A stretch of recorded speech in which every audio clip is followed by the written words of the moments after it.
बिस्मिल्लाहिर्रहमानिर्रहीम। अस्सलाम वालेकुम। कैसे हैं आप लोग? अल्लाह ताला आप सबको खुश रखे। मूड अच्छा नहीं है, चलो चाय पिला दो। चलो छोड़ो यार, चाय पीते हैं। बहुत थक गया हूँ, चाय पिला दें। कहीं बैठकर चाय पीते हैं। लड़की, तुम्हें कुछ लोग देखने आ रहे हैं, अच्छी सी चाय बना लेना। सर्दी बहुत है, आज चाय हो जाए। ये जुमले हम अपनी रोज़मर्रा ज़िंदगी में कई बार सुनते हैं, इसलिए चाय को तमाम मशरूबात का मुर्शिद कहा जाता है। आज मैं भी आप लोगों को ऐसी ही मज़ेदार सी चाय बनाना सिखाती हूँ, जो आपको इस सर्दी में प्यार भरी गर्मी देगी और आपको सर्दी के मुज़र असरात से महफूज रखेगी। तो चलिए शुरू करते हैं। मज़ेदार सी चाय बनाने के लिए मैंने यहाँ पर 1 कप दूध लिया है। इसमें मैं डालूँगी 1/3 कप पानी और उसके साथ ही मैं यहाँ पे डाल दूँगी एक छोटा सा टुकड़ा, आप देख रहे हैं, दालचीनी का, 1 लौंग और एक ये छोटी सी हरी इलायची। ये सब चीज़ें हम इसमें डाल देंगे और उसके साथ ही मैं इसमें यहाँ डाल दूँगी, आप चाय की पत्ती कोई सी भी इस्तेमाल कर सकते हैं। अगर आप थोड़ी स्ट्रॉन्ग पीते हैं तो आप ज़्यादा डाल सकते हैं और अगर लाइट पीते हैं तो आप कम डाल सकते हैं, ये आपकी अपनी चॉइस पे है।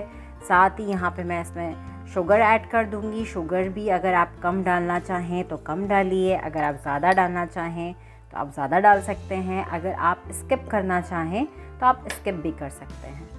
इसे हम थोड़ा सा पकाएंगे, अच्छा सा पकाएंगे इसे, थोड़ा 5 मिनट्स के लिए, 5 to 10 मिनट्स के लिए, ताकि इसका रंग अच्छा सा आ जाए और जो चीज़ें हमने इसमें डाली हैं उसका सारा अरोमा इसमें आ जाए, ताकि ये एक मज़ेदार सी चाय होने के साथ साथ आपको सर्दी से भी महफूज रखे।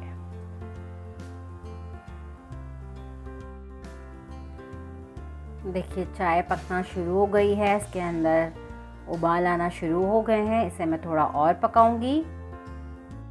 देखिए जनाब, कितना ज़बरदस्त सा गोल्डन कलर इसका आ रहा है, कितनी खूबसूरत लग रही है। ये टेस्ट में भी इतनी ही मज़ेदार होती है।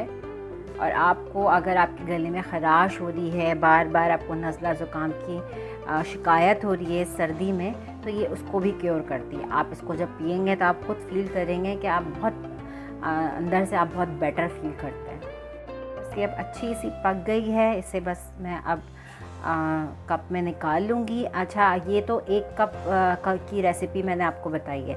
सपोज़ अगर आप ज़्यादा बनाना चाहें तो आप इसके अंदर दालचीनी की मकदार को बढ़ा सकते हैं। जैसे मैंने छोटा सा एक टुकड़ा दालचीनी का डाला था। अगर आप ज़्यादा मकदार में ये चाय बना रहे हैं तो 1 लौंग और 1 हरी इलायची तो काफ़ी रहेगी, लेकिन दालचीनी की मकदार बढ़ा दीजिएगा। बस ये चाय मेरी अब तैयार हो गई है, इसे मैं कप में निकालूँगी। जी जनाब, मज़ेदार सी चाय तैयार हो गई है। विंटर सीज़न का मज़ा लेने के लिए अपनी चाय को मेरी बताई हुई रेसिपी से बनाइए और खूब विंटर सीज़न का मज़ा लीजिए। फिर चाहे ठंडी हवाएं हों या बर्फ़बारी, आप महफूज रहेंगे। Happy winter season two all of you. अपना और अपने प्यारों का बहुत ख्याल रखिएगा। फिर मुलाकात होगी एक और नई रेसिपी में। जब तक के लिए फ़ी अमान अल्लाह।